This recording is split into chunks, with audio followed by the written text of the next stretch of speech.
सहना भवतु सहनौ भुनक्तु सह वीर्यं करवावहै तेजस्विनावधीतमस्तु मा विद्विषावहै। ॐ शान्ति शान्ति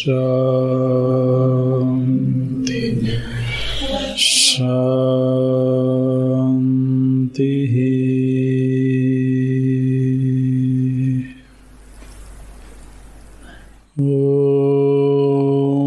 पार्थाय प्रतिबोधितां भगवता नारायणेन स्वयं व्यासेन ग्रथितां पुराणमुनिना मध्ये महाभारतम्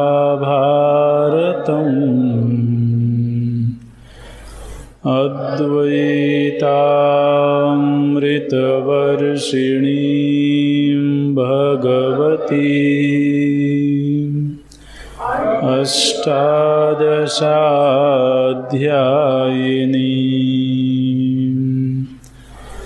अम्ब त्वामनुसन्दधामि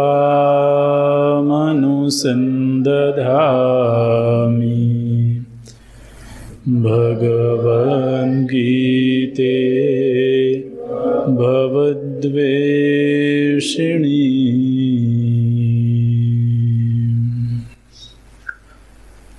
नमोऽस्तु ते व्यासविशालबुद्धे फुल्लारविन्दायतपत्रनेत्र येन त्वया भारततैलपूर्णः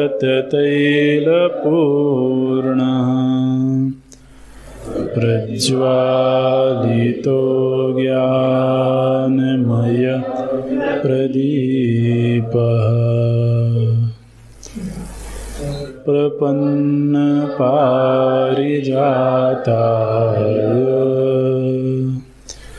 स्तोत्रवेत्रैकपाणये ज्ञानमुद्राय कृष्णाय गीतामृतदुहे नमः। सर्वोपनिषदो गावो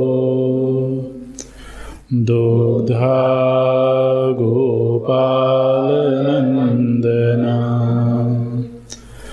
पार्थो वत्सः सुधीर्भोक्ता दुग्धं गीतामृतं महत्। वसुदेवसुतं देवं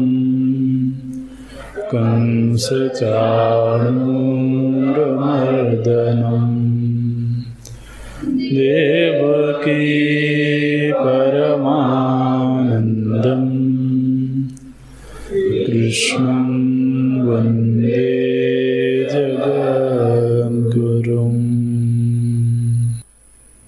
कृष्णं वन्दे जगद्गुरुम्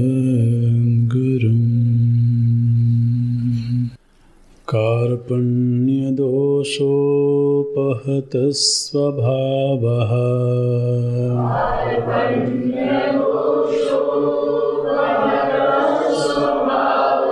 पृच्छामि त्वां धर्मसम्मूढचेताः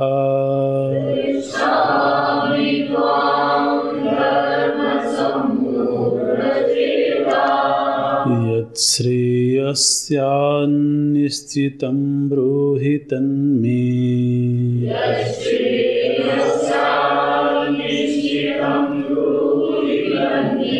शिष्यस्तेऽहं शाधि मां त्वां प्रपन्नम्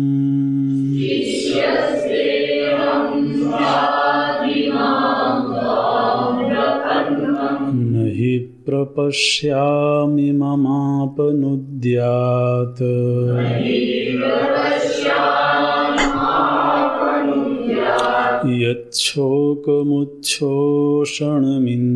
यच्छोकमुच्छोषणमिन्द्रियाणाम्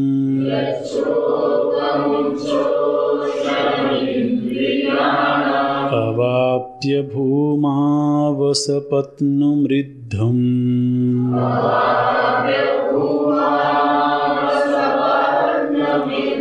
राज्यं सुराणामपि चाधिपत्यम्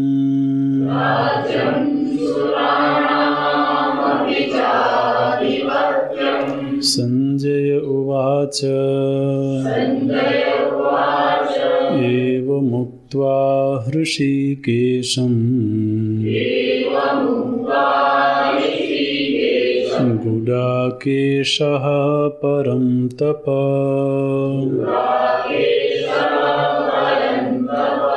न योत्स्य इति गोविन्दम्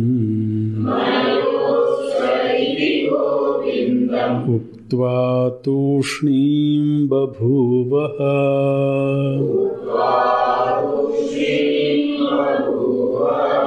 तमुवाच हृषीकेशः प्रहसन्निव भारत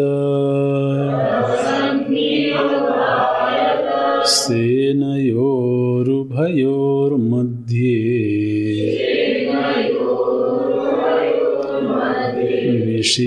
विषीदन्तमिदं वचः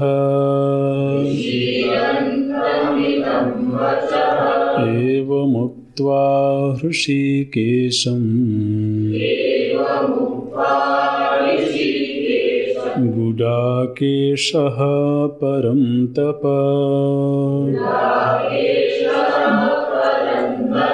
न योत्स्य इति गोविन्दम्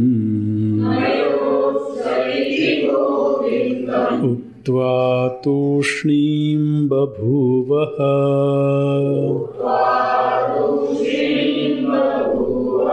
तमुवाच हृषीकेशः प्रहसन्निव भारत सेनयोरुभयोर्मध्ये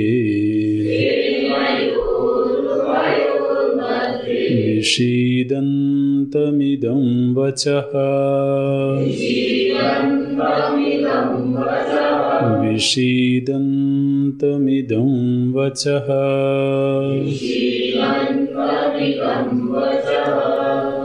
अत्र च दृष्ट्वा तु पाण्डवानीकम् इत्यारभ्य न योत्स्य इति गोविन्दमुक्त्वा तूष्णीं बभूवः इति एतत् अन्तः प्राणिनां शोकमोहादि संसार बीजभूत दोषोद्भव कारण प्रदर्शनार्थत्वेन व्याख्येयो ग्रंथः।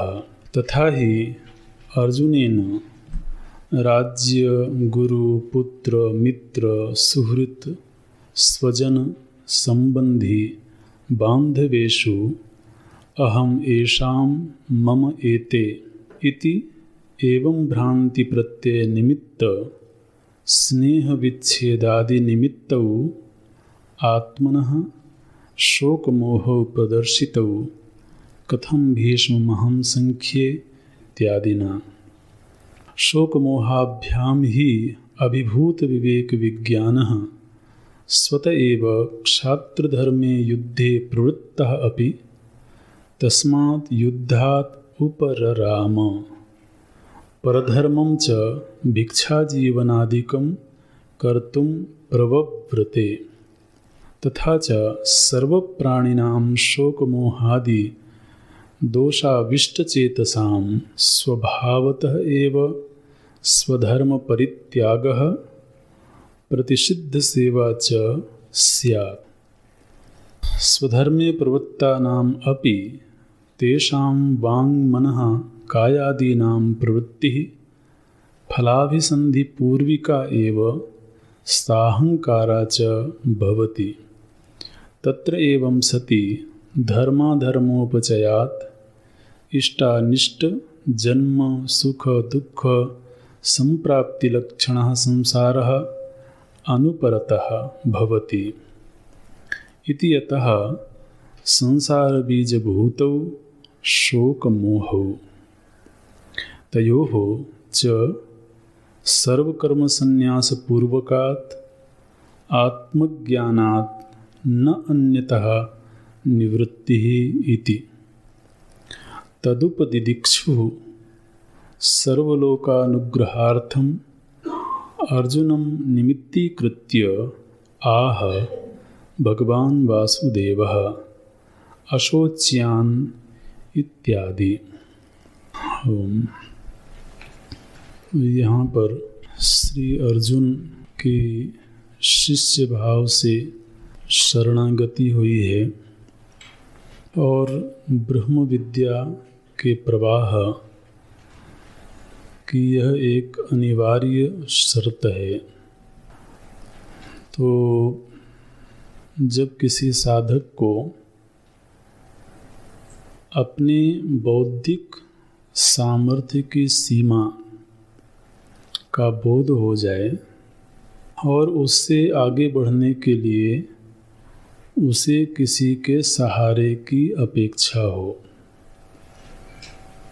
अपने बौद्धिक सामर्थ्य अपने विवेक की सामर्थ्य की सीमा क्या है उसका बोध हो, उन्हें उसको ये समझ में आवे कि मैं इतना ही सोच सकता हूँ, मैं इतना ही विचार कर सकता हूँ। धर्म अधर्म के संदर्भ में, जीवन के संदर्भ में, जन्म पुनर्जन्म आदि के संदर्भ में यदि तो कोई चिंतन करता है तो निश्चित रूप से उसे अपने चिंतन की सीमा का बोध होगा और यदि वह उस चिंतन में आगे बढ़ना चाहता है तो उसे अपने से अधिक विवेकवान का सहारा चाहिए। तो ऐसी बौद्धिक निष्पत्ति होने पर ही वह किसी महापुरुष की शरण में शिष्य भाव से जाता है और साधि माम ऐसा निवेदन करता है। प्रायः हम लोगों को हमारा जो अपना अभिमान है, अहंकार है, वो कदाचित प्रपन्न होने में बाधक बनता है। हमको जब ये अपने अंदर अभिमान रहता है कि हम स्वयं भी विचार कर सकते हैं, चिंतन कर सकते हैं, अच्छे बुरे का निर्णय कर सकते हैं, अपने जीवन को अपनी शर्तों पर जी सकते हैं, तो फिर उसके लिए शरणागति वो बड़ी कठिन चीज़ है। माने एक साथ दोनों चीज़ें नहीं होती हैं। एक तरफ हम अपनी शर्तों पर भी जीना चाहें और दूसरी तरफ हम प्रपन्न भी होना चाहें, ये संभव नहीं दिखता है। ऐसी कोशिश करते हैं हम, लेकिन उसमें दोनों तरफ ही अधूरापना रहता है, क्योंकि एक तरफ पूर्ण प्रपत्ति नहीं हो पाती है और दूसरी तरफ हमें अपने विवेक की सीमा मालूम है, तो उससे हम आगे नहीं बढ़ पाते। तो बड़ी अधूरी स्थिति होती है वो। किसी के वात्सल्य का भाजन बने, ये तो बिना प्रपत्ति के होता नहीं है। भगवान के हृदय में तो आत्मविद्या है, वो स्वयं विद्या स्वरूप हैं, लेकिन वह विद्या वाणी का विषय कब बने? जब अर्जुन शिष्य भाव से प्रपन्न हुए, तो बोलते हैं त्वाम प्रपन्नम। प्रपन्न, ये जो प्रपन्न शब्द बना है बड़ा सुंदर शब्द है ये। प्रपद, ये जो पैर है ना, पैर का जो तलवे का ऊपरी हिस्सा होता है उसको बोलते हैं प्रपद। तो मानो कि प्रपद को पकड़ लिया। प्रपन्न होना माने क्या? पैर का जो बिल्कुल जहाँ टखना होता है उस हिस्से को पकड़ लेना कि अब तो मैं यहीं रहूँगा और इनको छोड़ूंगा नहीं। तो वो एक सांकेतिक भाव है, तो इसको बोलते हैं प्रपत्ति। वो बोलते हैं कि अब आपके चरण जिधर जाएंगे उधर ही मैं जाऊंगा। चरण पकड़ लेना माने क्या भाई? चरण पकड़ के क्या लाभ होगा? उसका तो सांकेतिक अर्थ ये है कि अब मेरे अपने चरण जिधर ले जाएंगे वहाँ नहीं जाऊंगा, बल्कि आपके चरण जहाँ जाएंगे वहाँ जाऊंगा।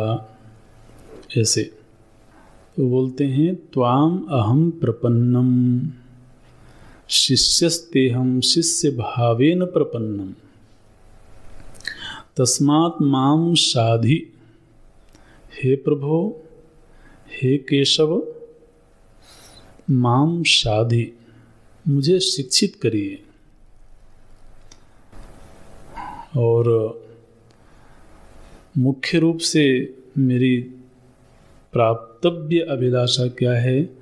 बोले यत् श्रेयः स्यात्। अब कोई लौकिक आकांक्षा नहीं है, कोई प्रिय संबंधी कोई आकांक्षा नहीं है, केवल श्रेय संबंधी जो भी साधन हो आप कृपा करके मुझे बताएं। और वैराग्य का उद्घोष किया है श्री अर्जुन ने कि अब मुझे अन्यत्र शरणम अपश्यन्न, अन्य और कहीं भी सुख के लिए, अस्तित्व के लिए शरण स्थली नहीं दिखती है। ऐसा कह के अर्जुन शांत हो गए। संजय वर्णन करते हैं, बोलते हैं हे परम तप, ये संजय का वाक्य है। परम तप ये संबोधन विभक्ति में है धृतराष्ट्र के लिए। तो संजय बोलते हैं हे परम तप, गुडाकेशः हृषिकेशम एवं उक्त्वा। गुडाकेशः ये कर्ता विभक्ति में है, माने अर्जुन ने हृषिकेशम श्री कृष्ण के प्रति हे परम तप गुडाकेशः हृषिकेशम एवं उक्त्वा। तो निद्रा विजयी श्री अर्जुन ने प्रभु के प्रति ऐसा कह करके, हृषिकेशम, हृषिकेश का अर्थ होता है अंतर्यामी। माने अर्जुन को मालूम है कि भगवान केवल गोप कुमार नहीं है, केवल नंद कुंवर नहीं है, बल्कि ये अंतर्यामी है। ऋषिकेश का अर्थ यही होता है, जो हमारी प्रत्यगात्मा बन के बैठा हुआ है, उसको बोलते हैं ऋषिकेश। ऋषि का नाम ईशा, ऋषिक बोलते हैं इंद्रियों को। तो ऋषि का नाम इंद्रियाणाम ईशः यह सह ऋषिकेशः तम ऋषिकेशम। तो जो इंद्रियों का प्रेरक है, ये ऋषिकेश को पहचानना, यही अर्थ गोविंद शब्द का भी होता है। ऋषिकेश और गोविंद, इन दोनों ही शब्दों का एक ही अर्थ है। जो इंद्रियों का प्रेरक है, ऋषिक बोलते हैं इंद्रियों को। तो हमारी इंद्रियां जिसके द्वारा, जिसकी उपस्थिति में क्रियाशील होती हैं, तो ध्रुव जी बोलते हैं ना, योऽन्तः प्रविश्य वाचमिमां प्रसुप्तां संजीवयत्यखिल शक्तिधर स्वधाम्ना।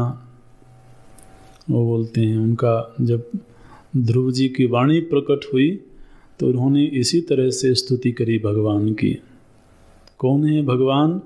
जो मेरे भीतर बैठ करके यह अंतः प्रविश्य, जो मेरे भीतर प्रविष्ट हो करके, देखो भगवान सामने खड़े हैं, उनकी स्तुति कर रहे हैं, और स्तुति में बोलते क्या हैं? जो मेरे भीतर विराजमान हो करके इमाम प्रसुप्ताम वाचम, मेरी इस सोई हुई वाणी को संजीवयति, जिन्होंने जीवंत कर दिया, जगा दिया, तम पुरुषम अहम ध्यायामि। अन्यांश्च हस्तचरण श्रवणत्वगादीन प्राणान नमो भगवते पुरुषाय तुभ्यम।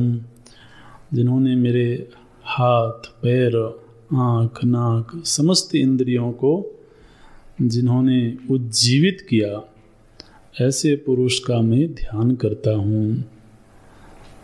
तो ऋषिकेश का अर्थ है प्रत्यगात्मा। तो ऐसे भगवान को ये बातें कह करके गुडाकेशः, जो निद्रा विजयी हैं, ऐसे श्री अर्जुन ने क्या किया? बोले एवं उक्त्वा, और एवं उक्त्वा माने शरणागति को अभिव्यक्त करके, अपनी जिज्ञासा को प्रकट करके, और फिर एक बात अंत में और बोली उन्होंने। क्या बोला? बोले न योत्से इति गोविंदम एवं उक्त्वा। ये उक्त्वा दो बार आया, एक प्रथम पंक्ति में है एवं उक्त्वा। एवं उक्त्वा माने जो पूर्व के श्लोक में हम लोगों ने पढ़ा वो बोल करके, और फिर न योत्से इति, ये अर्जुन ने बोला था, ये संजय ने सुना।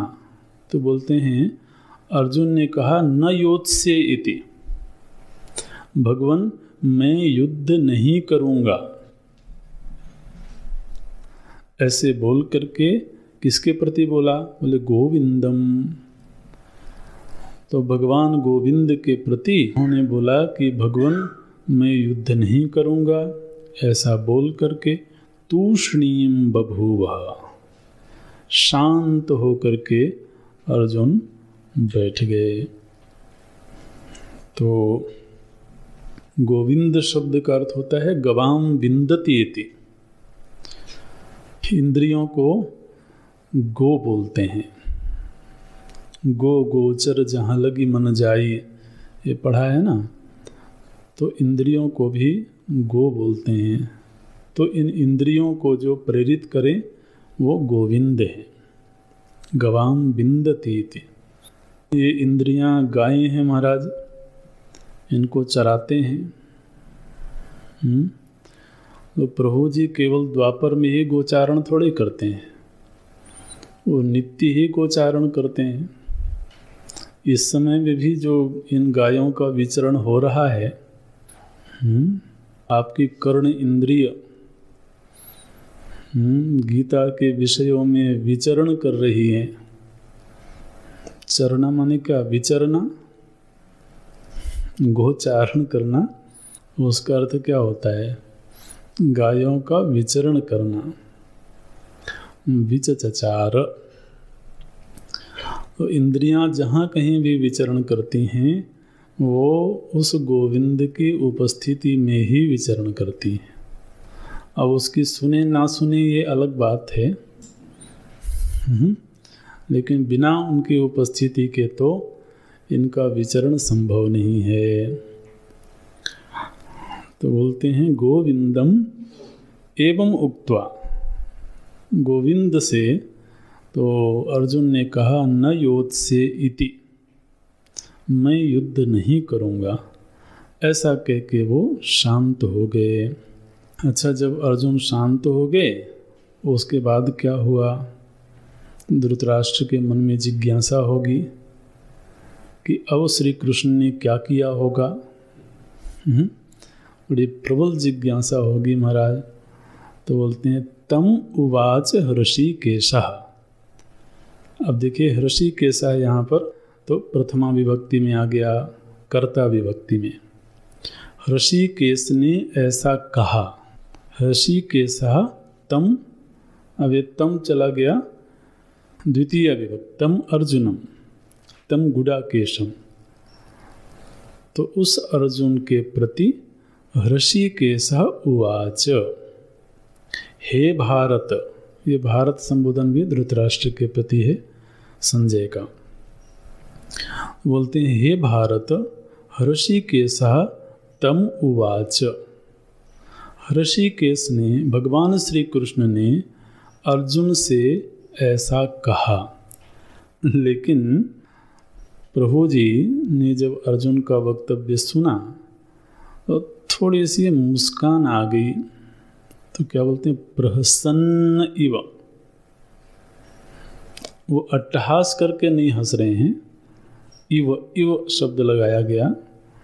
प्रहसन्न इव, हंसते हुए से। महाराज ये जो एक एक शब्द है ना, विद्वानों में इन पर बड़ी मीमांसा होती है। तो इस प्रसंग में हंसने की क्या बात थी? श्री अर्जुन प्रपन्न हुए हैं, शरणागत हुए हैं, जिज्ञासु भाव से शरणागत हुए हैं।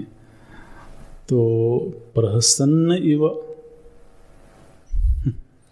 वे तो हमारा आपका सौभाग्य है कि हम गुरुदेव के अनुग्रह से यहाँ गीता जी का अध्ययन कर रहे हैं। अन्यथा ये ग्रंथ तो महाराज सदियों से लोगों के चिंतन का, मीमांसा का विषय रहा है। तो सैकड़ों हजारों टीकाएं इस ग्रंथ पर उपलब्ध हैं समाज में। आप समझिए कि विद्वानों ने कितना चिंतन किया होगा एक एक शब्द पर, एक एक पद पर। बोलते हैं प्रहसन्न इव, थोड़े से हंसते हुए से हृषिकेश ने अर्जुन के प्रति बोला। हे भारत, कहाँ बोला? बोले सेनयोः उभयोः मध्य। मैंने भगवान कहीं और लेकर के नहीं गए कि चलो अर्जुन एकांत में चलते हैं और वहाँ चल के तुम्हारी शंका का समाधान करेंगे। तो क्या बोलते हैं? उभयोः सेनयोः मध्य। ने जहाँ पर वो खड़े थे वहीं चर्चा आरंभ हुई।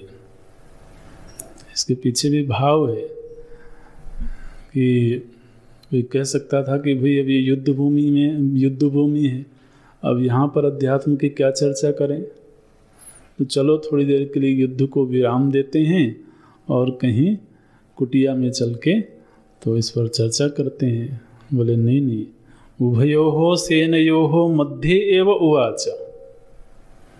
उस सेना के मध्य में ही प्रभु जी ने बोलना आरंभ किया, विषीदंतम इदम वचः। ये जो वाणी आगे अगले श्लोक से आरंभ होगी, इस वाणी को प्रकट किया भगवान ने किसके प्रति? विषीदंतम, अर्जुनम। जो अर्जुन विषादग्रस्त हो चुके थे, ऐसे अर्जुन के प्रति प्रभु जी ने ये वाणी बोली। अच्छा जी, अब 11वें श्लोक से तो सीधे विद्या का उपदेश आरंभ होता है, लेकिन उसके पहले एक भाष्य है और बड़ा सुंदर भाष्य है, बड़ा उपयोगी भाष्य है। तो इस पर एक भाष्य हम लोगों ने पीछे पढ़ा है, तो हम उम्मीद करते हैं कि आपको याद होगा।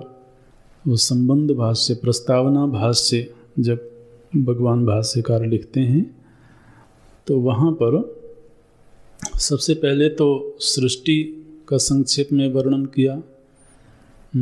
नारायण परोव्यक्तात् अंडमव्यक्त संभवम अंडस्यांतस्त्विमे लोकाः सप्तद्वीपा च मेदिनी।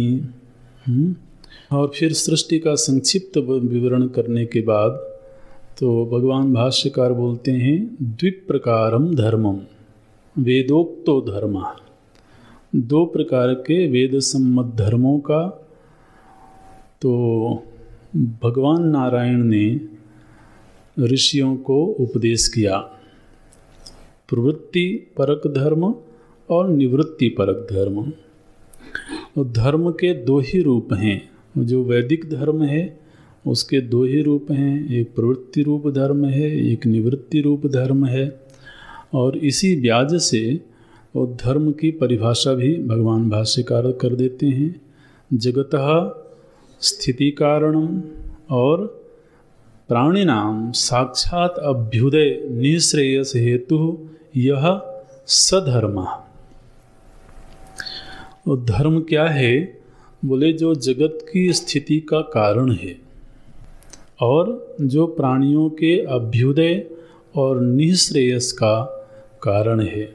तो धर्म के 3 प्रयोजन बताए।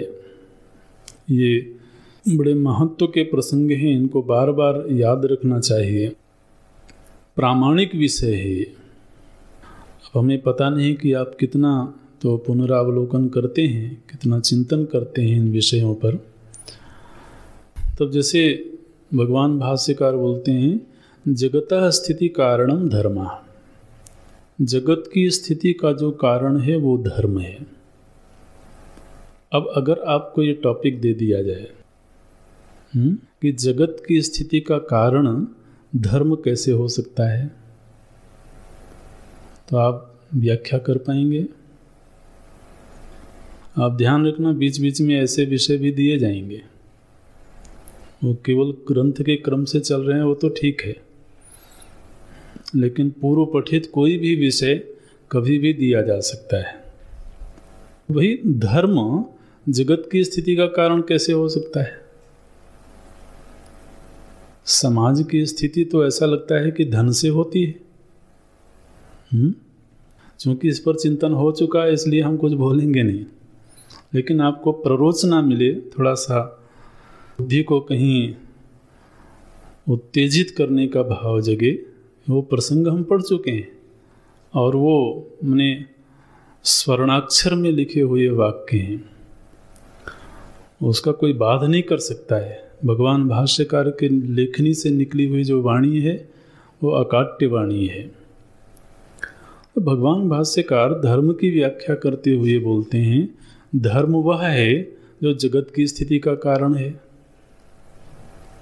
अरे धर्म कैसे जगत की स्थिति का कारण हो गया भाई? क्या धन के बिना समाज की स्थिति हो सकती है? काम के बिना समाज की स्थिति हो सकती है? वहां पर तो इनका नाम नहीं लिया गया। केवल धर्म को जगत की स्थिति का कारण बताया गया। और फिर उस धर्म का स्वरूप क्या है? धर्म का तो समाज में अर्थ समझा जाता है हिंदू धर्म, मुस्लिम धर्म। अब इनमें से कौन सा धर्म है जो जगत की स्थिति का कारण है?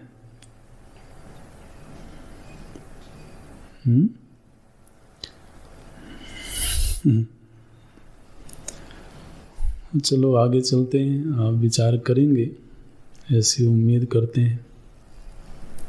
अरे उम्मीद तो कर ही सकते हैं, आप करो चाहे नहीं करो, आपकी बात है। तो बोलते हैं कि द्विप्रकारम धर्मम ग्राह्यमास। और प्रभु जी ने प्रयुग में अवतार धारण करके वही नारायण के रूप में जो 2 प्रकार के धर्मों का उपदेश उन्होंने ऋषियों को किया था, उसी धर्म का उपदेश फिर अर्जुनम निमित्तीकृत्य, अर्जुन को निमित्त बना करके और भगवत गीता के रूप में पुनः प्रकट किया। तो भगवत गीता क्या है? बोले वेदोक्त द्विप्रकार जो धर्म हैं उन्हीं धर्मों की व्याख्या है। ठीक है, माने ये उस धर्म की व्याख्या है जो धर्म जगत की स्थिति में हेतु है। ये उस धर्म की व्याख्या है जो प्राणियों के अभ्युदय और निःश्रेयस का हेतु बनता है। इसलिए भगवत गीता कोई प्रकरण ग्रंथ नहीं है। ये क्या है? बोले सर्व वेदार्थ सार संग्रह भूतम तद इदम गीता शास्त्रम। ये जो गीता शास्त्र है ये केवल वेदांतार्थ नहीं है, वेदांत का सारांश नहीं है, बल्कि क्या है? वेदार्थ, वेद के समूचे अर्थ का सार संग्रह रूप यह ग्रंथ है। तस् संक्षिप्त विवरणम मया करिष्ये। तो इसी ग्रंथ का संक्षिप्त विवरण हम करने जा रहे हैं। ये तो प्रस्तावना भाष्य में संक्षेप में हम लोगों ने पढ़ा। अब तो इस 10वें द्वितीय अध्याय के 10वें श्लोक के बाद भगवान भाष्यकार पुनः भाष्य लेखन आरंभ करते हैं। माने प्रथम अध्याय के तो 47 श्लोक, कितने श्लोक हैं प्रथम अध्याय में?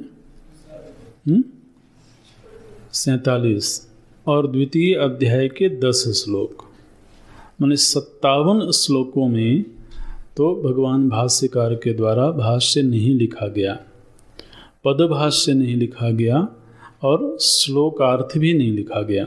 लेकिन इन 57 श्लोकों में क्या बात कही गई है? इन पूरे के पूरे इस प्रकरण में प्रथम अध्याय के 47 और इस अध्याय के 10, इन 57 श्लोकों में मुख्य विषय क्या था उसका तो संक्षेप में वर्णन भगवान भाष्यकार करते हैं। बोलते हैं अच्छा, आप देख भगवान भाष्यकार का कौशल। अत्र च दृष्ट्वा तु पांडवानीकम इति आरभ्य, यहाँ से आरंभ करके, कहाँ से? दृष्ट्वा तु पांडवानीकम। ये कौन सा श्लोक है? प्रथम अध्याय का 2 श्लोक। आप बिना पन्ना पलटे बताएं तो ज़्यादा अच्छा लगेगा। तो प्रथम अध्याय के 2 श्लोक से आरंभ करके, क्योंकि प्रथम श्लोक तो वास्तव में धृतराष्ट्र के द्वारा किया गया प्रश्न है, लेकिन मुख्य विषय आरंभ हुआ द्वितीय श्लोक से। तो वो याद दिलाते हैं, दृष्ट्वा तु पांडवानीकम इति आरभ्य, यहाँ से आरंभ करके, न योत्स्य इति गोविंदम उक्त्वा तूष्णीं बभूवः इति एतत् अन्तः, यहाँ तक समाप्त करके। ये कौन सा श्लोक है? ये इस अध्याय का 9वां श्लोक। तो प्रथम अध्याय के 2 श्लोक से लेकर के और इस 2 अध्याय के 9वें श्लोक तक क्या विषय बताया गया है? तो देखिए प्रथम श्लोक को नहीं गिना उन्होंने, वो प्रथम श्लोक प्रश्न के रूप में है, और इस अध्याय के 10वें श्लोक को भी नहीं गिना, क्योंकि 10वां श्लोक जो है ये केवल आगे क्या बताया जाएगा उसकी एक पृष्ठभूमि संजय के द्वारा बताई गई। लेकिन इन 55 श्लोकों में मुख्य रूप से किस विषय का प्रस्तुतिकरण हुआ है?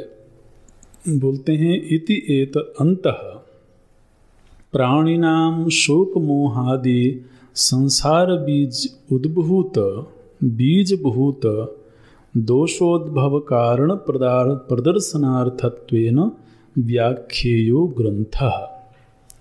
माने इन 55 श्लोकों में निबद्ध जो ग्रंथ है इसको ग्रंथ की संज्ञा देते हैं कि इन 55 श्लोकों में निबद्ध जो ग्रंथ है उसकी इस तरह से व्याख्या करनी चाहिए।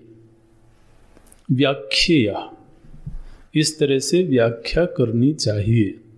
किस तरह से व्याख्या करनी चाहिए? बोले इस पूरे प्रकरण में केवल ये बात बताई गई है कि प्राणियों में शोक मोह की उत्पत्ति कैसे होती है। प्रथम अध्याय से लेकर के द्वितीय अध्याय के 9वें श्लोक तक का विषय क्या है? बोले इस पूरे प्रकरण का विषय ये है कि प्राणी नाम संसार बीजभूत दोष, प्राणियों के संसरण का बीजभूत जो दोष है, कौन सा दोष है? बोले शोक मोहादि। तो ध्यान देना कि प्राणियों के संसरण का, प्राणियों के माने कौन से प्राणियों के? हम लोगों के। यदि हम अपने आप को संसारी मानते हैं तो बोलना जरूरी है। तो यदि हम अपने आप को संसारी मानते हैं तो हमारे इस संसरण का बीज क्या है? बोलते हैं शोक मोह। बोले महाराज ये तो हमने पूरा प्रथम अध्याय पढ़ लिया, कहीं देखने को नहीं मिला कि शोक मोह की तरह। अब यही तो समस्या है ना, अपने आप दिखने लगे तो फिर बात ही क्या है। तो बोलते हैं व्याख्या इस रूप में व्याख्या करनी चाहिए। किस रूप में? तो संसार बीजभूत दोष, संसार का बीजभूत दोष जो शोक मोह आदि हैं, इन दोषों का उद्भव कैसे होता है? दोष उद्भव कारण प्रदर्शनार्थत्वेन, इन शोक मोह रूपी दोषों के उद्भव का कारण क्या है उसका प्रदर्शन करने के लिए ये 55 श्लोक हैं। तो क्या बात बताई गई कि संसरण का हेतु है शोक मोह। ये शोक मोह क्या है? बोले दोष हैं। इन दोषों की उत्पत्ति किस प्रकार से होती है ये प्रसंग इस पूरे प्रकरण में बताया गया है। अभी हमारी आपकी जिम्मेदारी है, क्योंकि हम लोग वो प्रसंग पढ़ चुके हैं। और भगवान भाष्यकार की ये दृष्टि है कि ये जो प्रकरण प्रस्तुत हुआ है इसमें मुख्य रूप से क्या विषय बताया गया है कि हमारे संसरण का बीज रूप जो शोक मोह रूपी दोष है, इस दोष का उद्भव कैसे होता है, इस दोष की उत्पत्ति कैसे होती है। बोले महाराज यहाँ तो अर्जुन का प्रकरण चल रहा था, हमारा तो कहीं कोई प्रकरण आया ही नहीं। विचार करो आप हमारी ओर क्यों देख रहे हैं? नहीं ठीक है, अब हमारी ओर ही देख, और कहाँ देखें। तो बोलते हैं तो ये प्रकरण इसमें आया है। स्वयं भगवान भाष्यकार ही व्याख्या करते हैं। आगे देखिए, इस तरीके से पहली बात तो ये है कि किसी भी शास्त्र पर चिंतन कैसे किया जाता है, ये कला हम लोगों को सीखनी चाहिए। शास्त्र चिंतन करते समय एक तो होता है पदशः, एक एक पद का अर्थ समझना, ठीक है ना, उसको बोलते हैं पदार्थ। एक एक पद का अर्थ कि इस श्लोक में 4 पद हैं तो इन 4 पदों का अर्थ क्या है, प्रत्येक पद का अलग अलग अर्थ समझना। फिर उन अनेक पदों से मिलकर के एक वाक्य बना है, तो उस पूरे वाक्य का अर्थ क्या है, वो वाक्य अर्थ समझना।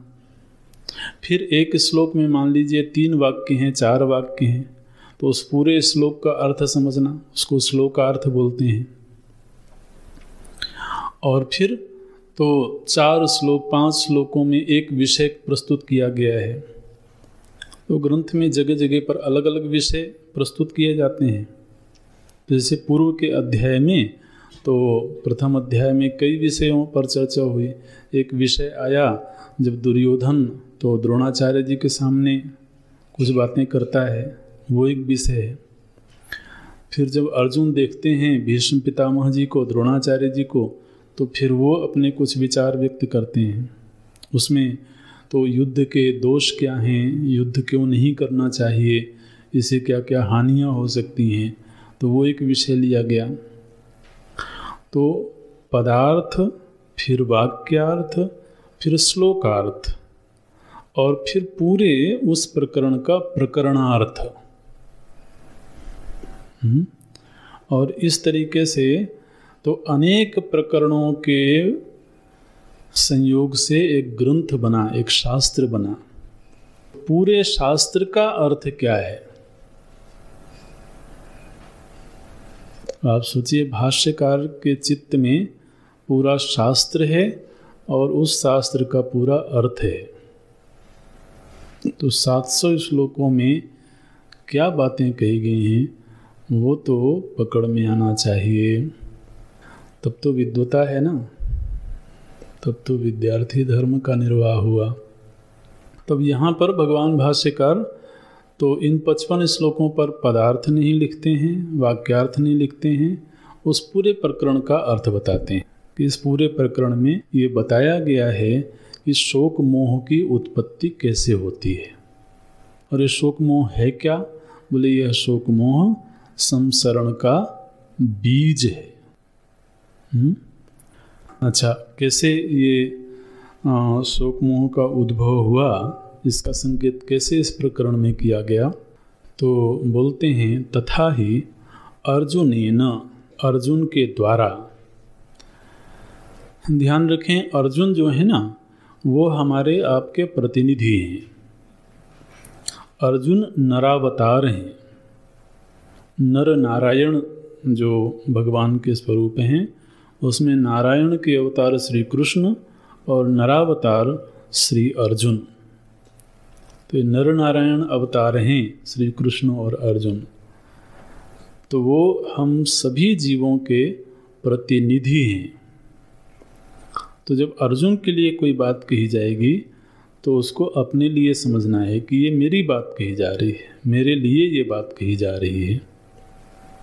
तो अर्जुन के व्यक्तित्व में क्या दिखाया गया, बोलते हैं अर्जुनेन, अर्जुन के द्वारा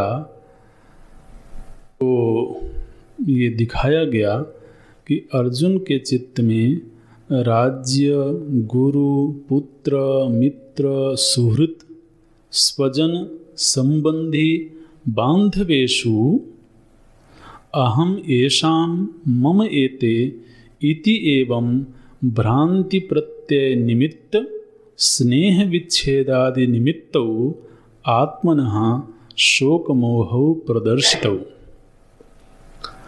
अर्जुनेन शोकमोहौ प्रदर्शितौ, अर्जुन के द्वारा शोक और मोह का प्रदर्शन किया गया। तो प्रथम अध्याय में भी और इस द्वितीय अध्याय के आरंभ में ही अर्जुन के वक्तव्य से क्या बात सामने आई, बोले अर्जुन के वक्तव्य से ये बात सामने आई कि कि अर्जुन कैसे शोक और मोह से घिरे हुए हैं।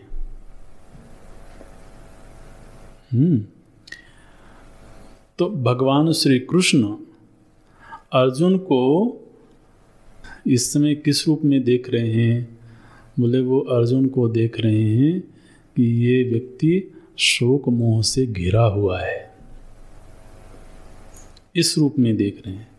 तो अर्जुन का जितना वक्तव्य था उस पूरे वक्तव्य की व्याख्या अगर एक वाक्य में करनी हो तो क्या करेंगे कि अर्जुन के सारे वक्तव्य से ये सिद्ध हुआ कि अर्जुन शोक मोह से घिरे हुए हैं।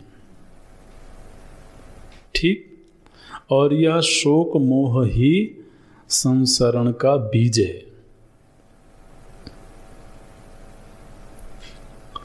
और अर्जुन चाहते हैं श्रेय। ठीक, तो श्रेय पाने का साधन क्या होगा? शोक मोह रूप बीज को नष्ट कर देना, है ना। तो अब ये बात केवल अर्जुन की नहीं रही,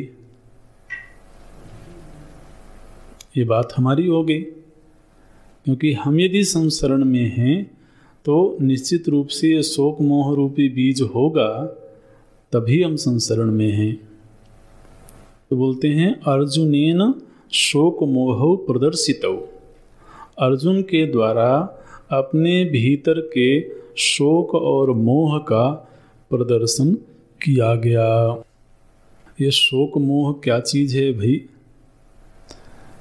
क्योंकि ध्यान रखना, भगवान जब उपदेश आरंभ करते हैं तो सबसे पहले उपदेश यहीं से आरंभ होता है, अशोच्यानन्व शोचस्त्वम। सबसे पहले वो शोक को पकड़ते हैं।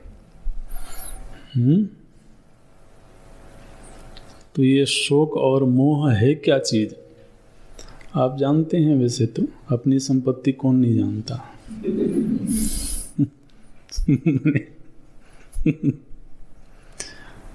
तो देखिए, मोह का जो व्युत्पत्त्यर्थ है वो तो है उल्टी समझ, है ना। अब ये उल्टी समझ महाराज हमारे भीतर ऐसी बद्ध मूल होकर के बैठी हुई है।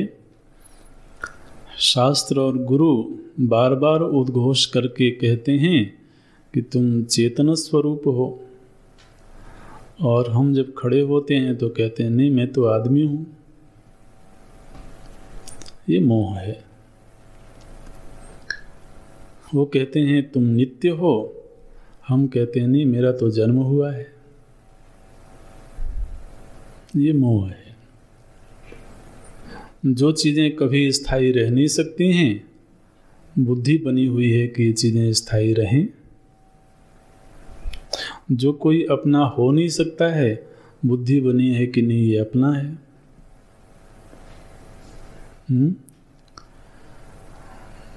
तो आप देखिए जरा, ये मोह का साम्राज्य कैसा है। जहाँ सुख किंचित मात्र भी नहीं है, वहाँ सुख बुद्धि बनी हुई है। भगवान गीता जी में कहते हैं अनित्यम असुखम लोकम इमं प्राप्य। मतलब लोक के लिए सीधे ही उन्होंने स्टेटमेंट दे दिया असुखम लोकम, और हमको लोक में ही तो सुख दिखता है। ये उल्टी समझ है। तो मोह से घिरे हुए अर्जुन थोड़े ही हैं, वास्तव में तो हम ही हैं। फिर जो हमें सुखद लगने वाली चीजें हैं और हमें प्राप्त चीजें हैं, अब भाई यदि वो अनित्य है तो कभी न कभी जाएगी भी। तो जिसमें सुख बुद्धि है, महत्व बुद्धि है, जब वो चली जाए तो फिर किस चीज का जन्म होता है? बड़ा मधुर मधुर शोक का, अभीष्ट वस्तु का क्षय शोक की उत्पत्ति का हेतु है।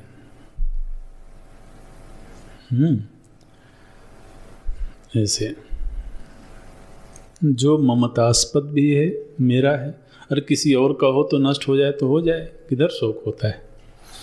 लेकिन जो मेरा है और मेरा हो करके मेरे लिए वो सुखद है, महत्वपूर्ण है, अब उसका नाश हो जाए तो जन्म होगा शोक का। अर्जुन के साथ क्या हो रहा है? ये मेरे हैं, पहले तो ये बुद्धि बनी हुई है, और फिर युद्ध होगा तो क्या होगा? ये सब मेरे जो हैं इनका नाश हो जाएगा। तो अभी वो घटना भविष्य में घटेगी, लेकिन उसका शोक अभी से आरंभ हो गया। वेपथुश्च शरीरे में, जो शरीर में पसीना पसीना हो रहा है, वो क्यों हो रहा है? इसी शोक की वजह से। और शोक की पृष्ठभूमि है मोह।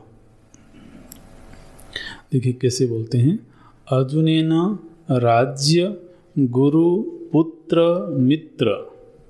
अब भैया आप गीता पढ़ने जा रहे हो ना, कोई कहानी तो पढ़ने जा नहीं रहे हो, इसलिए अब ऐसे विषय तो आने ही चाहिए। बोलते हैं राज्य गुरु पुत्र मित्र सुहृत स्वजन संबंधी बांधवेशु, इन सभी में, किसमें? राज्य में, गुरु में, पुत्र में, मित्र में, सुहृदों में, स्वजनों में, संबंधियों में और बंधुओं में, इन सभी में क्या है? बोले अहम एषाम,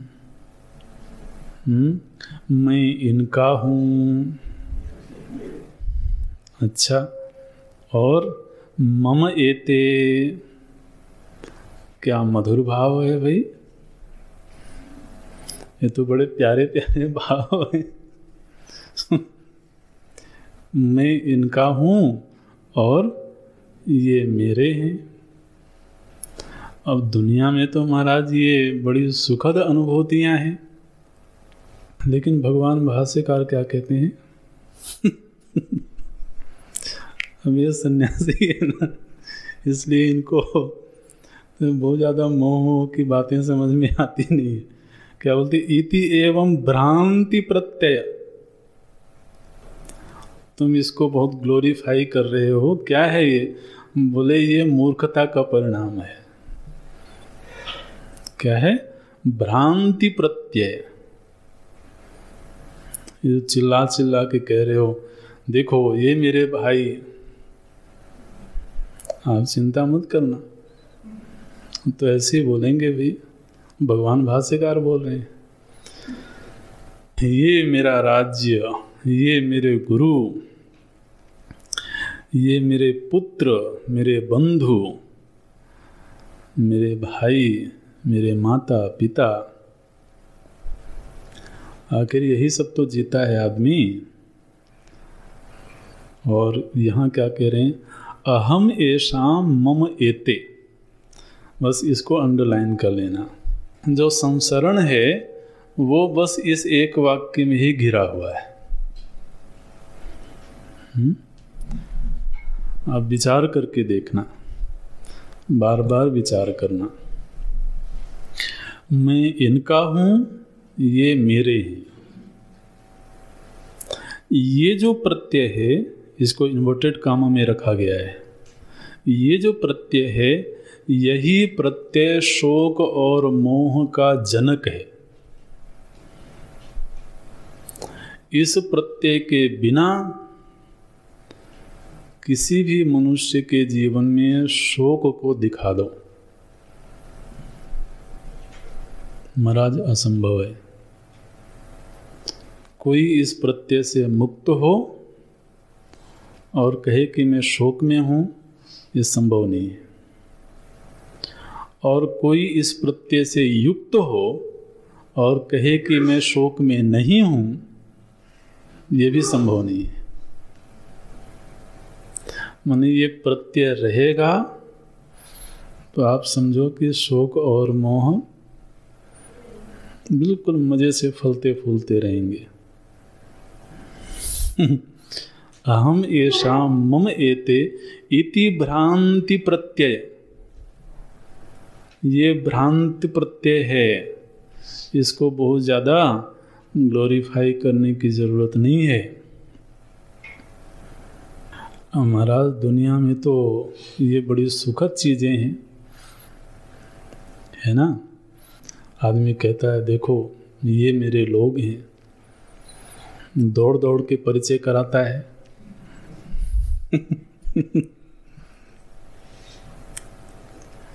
और इससे विपरीत क्या है, अगर किसी को ये अनुभव होवे कि मेरा कोई नहीं है, ये बड़ा पीड़ादायक अनुभव है।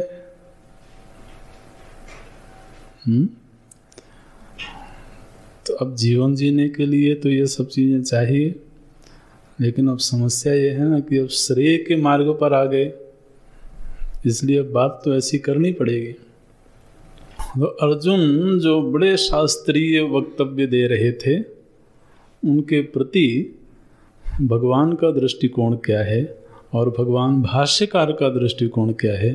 बोले ये अर्जुन इस अहम एषा मम एते, इस भ्रांत प्रत्यय से घिरे हुए हैं।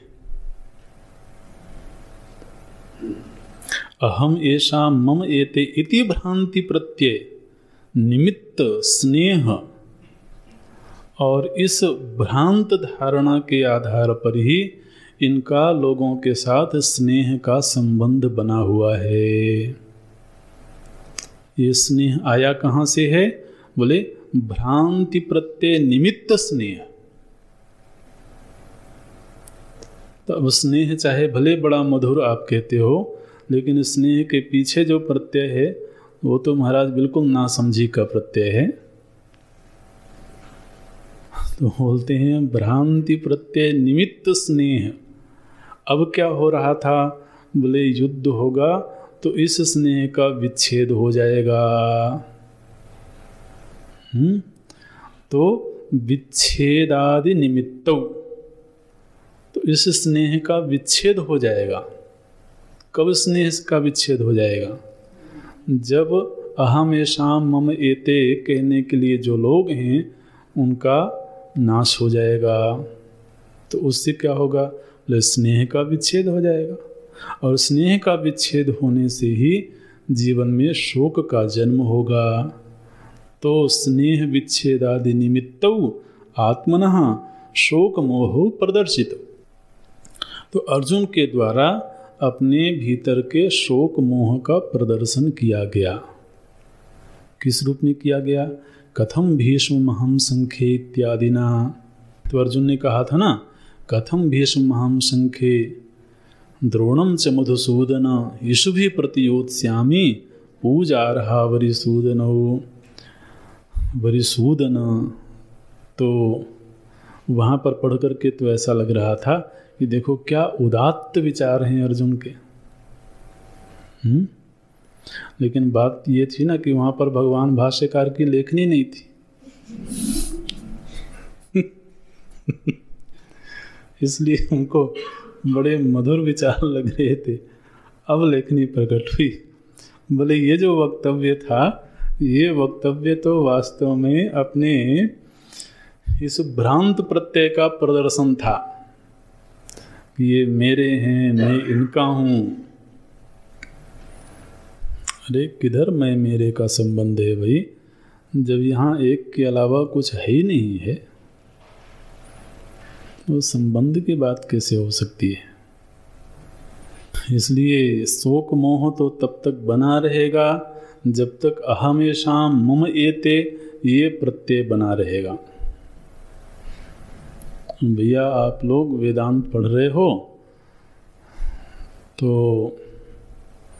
अब ये तो करना पड़ेगा। एक तरफ इस प्रत्यय को भी सुरक्षित रखने की कोशिश करें, इसको भी जीते रहने की कोशिश करें, और दूसरी तरफ सोचें कि वेदांत का जो फल है वो हमारे भीतर प्रकट हो जाए। ये तो अशक्य अनुष्ठान है।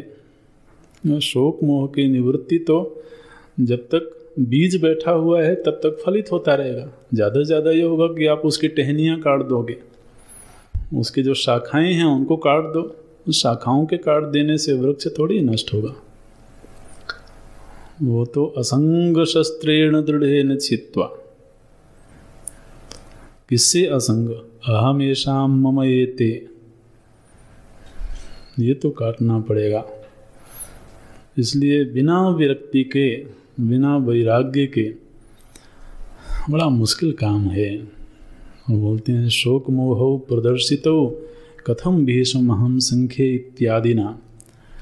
तो अब आपके समझ में ये बात आ गई होगी कि अर्जुन के द्वारा जितना प्रकरण प्रस्तुत किया गया उसका मूल तात्पर्य क्या है कि एक जीव के भीतर किस तरह से संबंधों को लेकर के स्नेह भाव बना रहता है।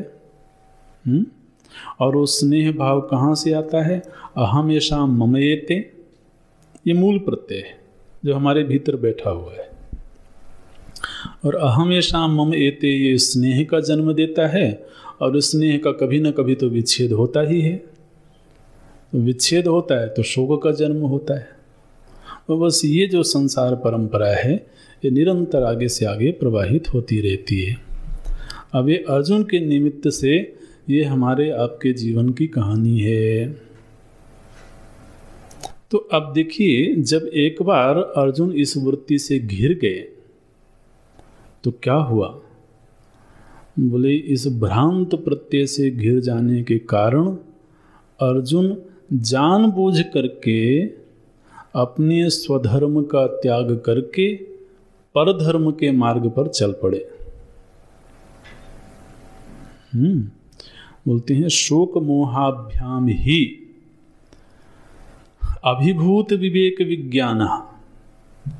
विवेक विज्ञान यद्यपि अर्जुन के भीतर था, अर्जुन के भीतर शास्त्रीय समझ थी, उनके अपने धर्म और अधर्म का विवेक था, लेकिन विवेक होने पर भी वो विवेक क्या हुआ?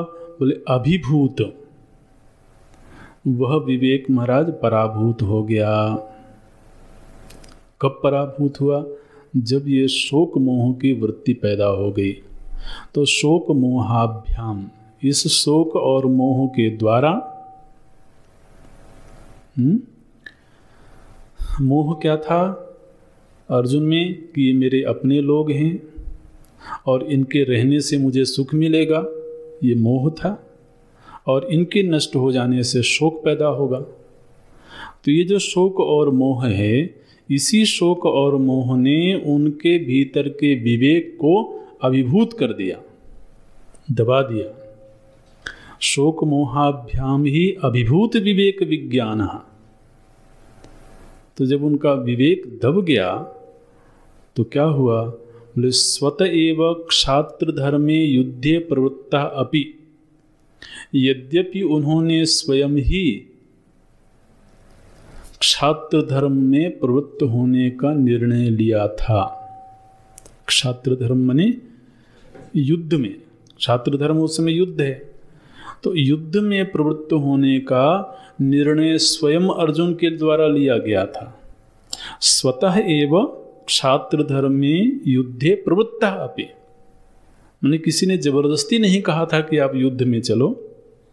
उन्होंने स्वयं ही पूर्व से न जाने कितने सालों से इस युद्ध की तैयारी करी थी, अस्त्र शस्त्र का अनुसंधान किया था, शस्त्रों का संग्रह किया था युद्ध के लिए।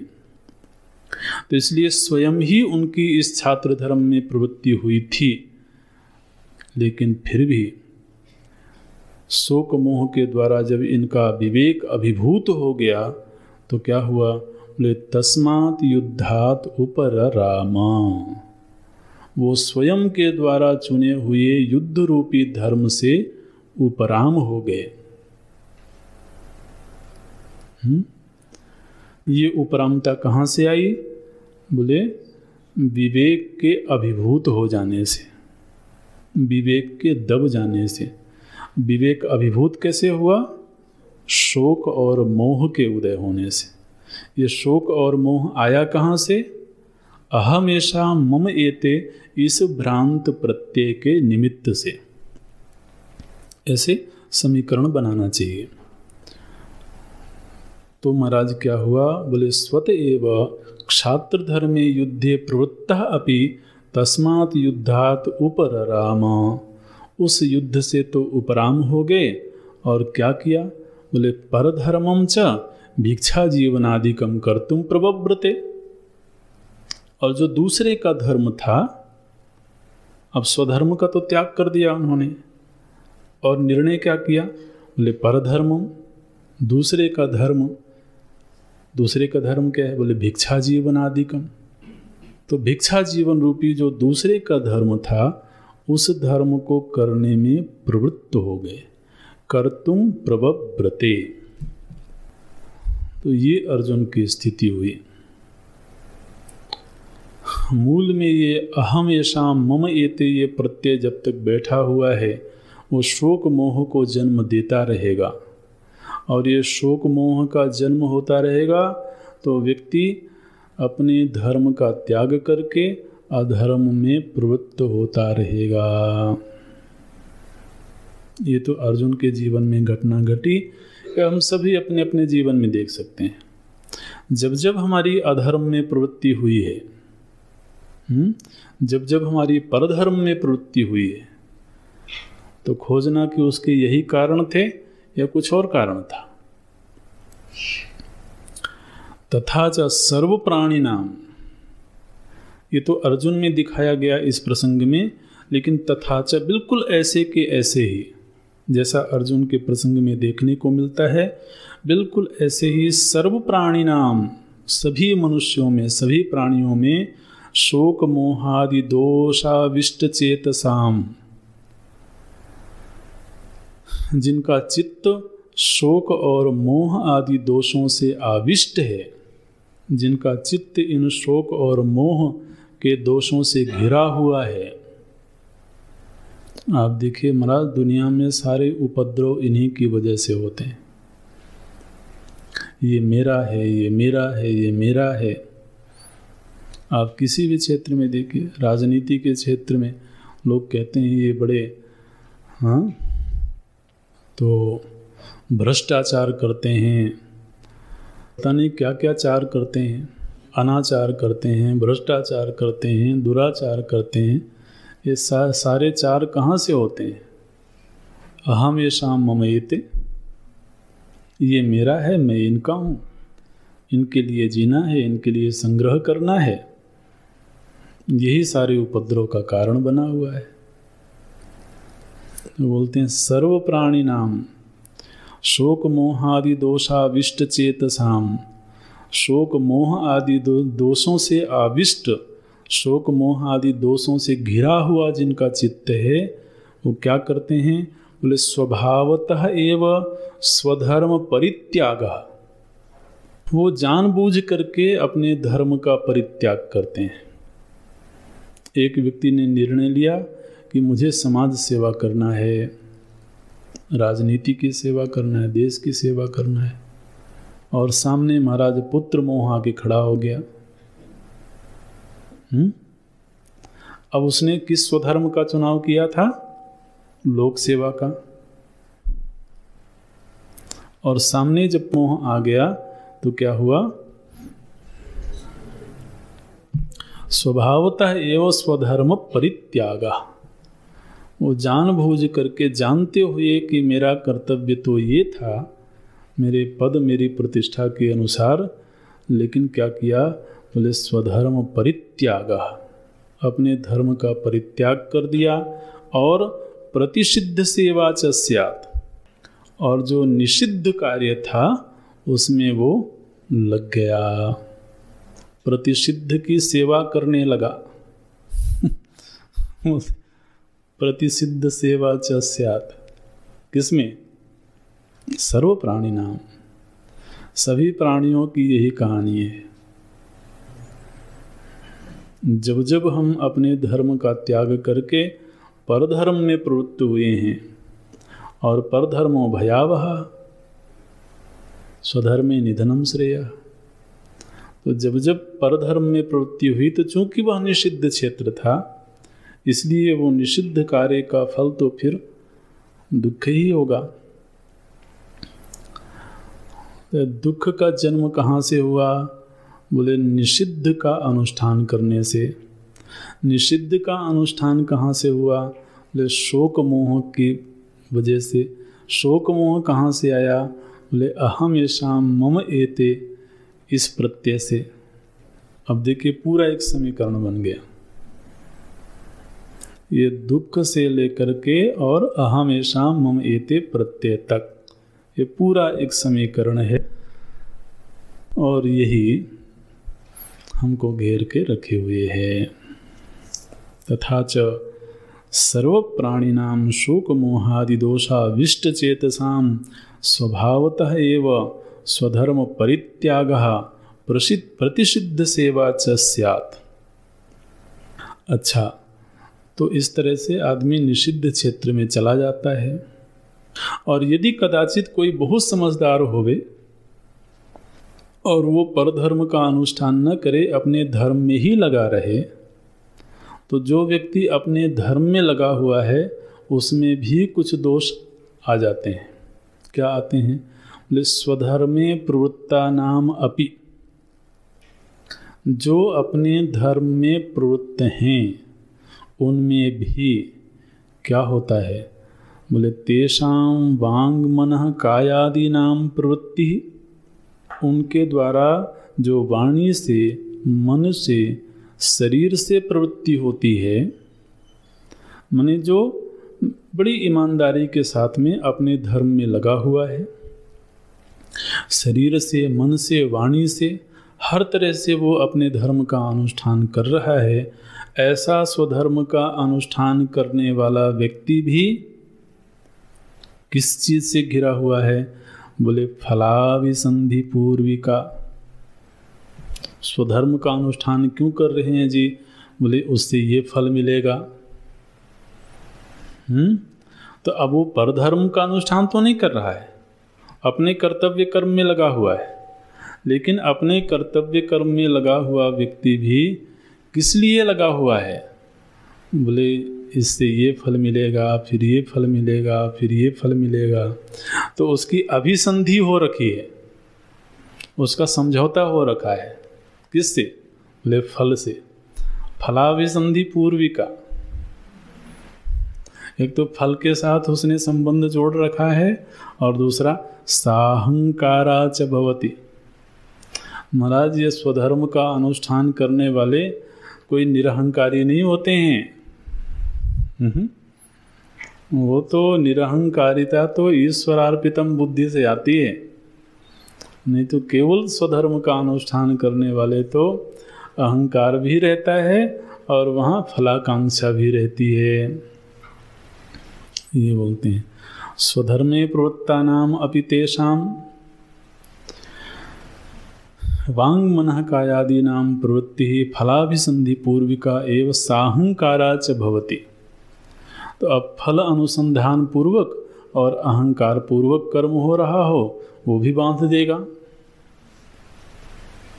और परधर्म का अनुष्ठान हो तो बांधेगा ही बांधेगा।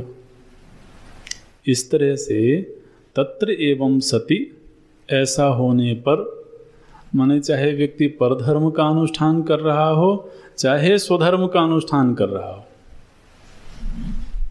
इन दोनों ही स्थितियों में ऐसा होने पर, तत्र एवं सति का मतलब है ऐसा होने पर क्या होगा? बोले धर्मा धर्मोपचयात, तो या तो पुण्य का उदय होगा या पाप का उदय होगा। परधर्म का अनुष्ठान करेगा तो पाप का उदय होगा, स्वधर्म का अनुष्ठान करेगा तो पुण्य का उदय होगा। तो चाहे पुण्य का उदय हो या पाप का उदय हो, दोनों ही संसार के कारण हैं।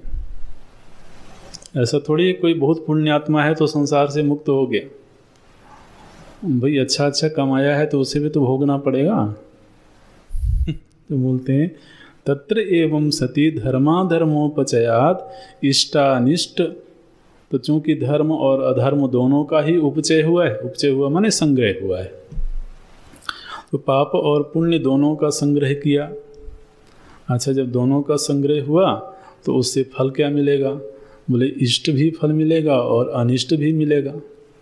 तो इष्ट अनिष्ट, जन्म सुख दुख संप्राप्ति लक्षण धर्म, इष्ट और अनिष्ट को प्रदान करने वाला जो संसरण है, उस संसरण से कभी भी उपराम नहीं हो पाता। अनुपरतः भवति, कभी उपराम नहीं हो पाता है। इति यतः संसार बीज भूतौ शोक मोह। इससे निर्णय क्या निकला कि इस पूरे संसरण का बीज जो है वो शोक और मोह है। भगवान ये तो पकड़ में आ गया कि संसार का बीज शोक और मोह है। अब आप कृपा करके ये बताइए कि इससे कैसे उपराम हुआ जाए? इस शोक और मोह से निकलने का उपाय क्या है? तो बोलते हैं तयो हो, इस शोक और मोह से मुक्त होने का उपाय है तयो हो च सर्व कर्म संन्यास पूर्वकात, समस्त कर्मों का संन्यास करके फिर आत्मज्ञानात, आत्मज्ञान प्राप्त करके इस शोक मोह से निवृत्त हुआ जा सकता है। अन्यथा आत्मज्ञानात न अन्यतः निवृत्ति इति, इस आत्मज्ञान रूपी उपाय के अलावा और किसी भी उपाय से इस संसार के बीज रूप शोक मोह की निवृत्ति नहीं हो सकती है। इस बात को ध्यान में रखते हुए प्रभु जी ने आत्मज्ञान का उपदेश आरंभ किया।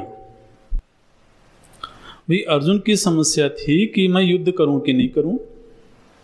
सीधे सीधे ये बात बताई जा सकती थी कि युद्ध करने में ये लाभ है, युद्ध नहीं करने में ये हानि है, इसलिए तुम युद्ध करो। लेकिन बात उतने से पूरी नहीं होगी। जब तक संसरण के मूल बीज का उच्छेद नहीं होगा तब तक ये प्रश्न हमेशा बने रहेंगे। इस बात को ध्यान में रखते हुए प्रभु जी ने तद उपदिदिक्षु, इसलिए उस आत्मज्ञान के उपदेश की इच्छा रखते हुए, उपदिदिक्षु उपदेश करने की इच्छा रखते हुए, प्रभु जी के मन में एक इच्छा है कि मैं इस आत्मज्ञान का उपदेश करूं, इसलिए उपदिदिक्षु। और उपदेश किसके लिए कर रहे हैं? केवल अर्जुन के लिए? बोले नहीं, सर्वलोकानुग्रहार्थम अर्जुनम निमित्तीकृत्य। अर्जुन को केवल निमित्त बनाया प्रभु जी ने, लेकिन उपदेश किसके लिए कर रहे हैं? हमारे आपके लिए। सर्वलोकानुग्रहार्थम अर्जुनम निमित्तीकृत्य आह भगवान वासुदेवः अशोच्यान इत्यादि। तो भगवान श्री वासुदेव ने तो हम सभी को शोक मोह से निवृत्त होने के लिए आत्मज्ञान का उपदेश अर्जुन को निमित्त बना करके करने जा रहे हैं। इसको बोलते हैं महाराज भाष्य। पूर्व के पूरे प्रकरण का तात्पर्यार्थ बताना और आगे जो प्रकरण आएगा उसका पूरा अर्थ बता देना कि आगे उपदेश किस विषय का किया जाएगा। इसलिए एक एक वाक्य बड़े महत्व का है, एक एक पद। ओम पूर्णमदः पूर्णमिदं पूर्णात् पूर्णमुदच्यते पूर्णस्य पूर्णमादाय पूर्णमेवावशिष्यते। ओम शांति शांति शांति। हरि ओम श्री गुरुभ्यो नमः। हरि ओम।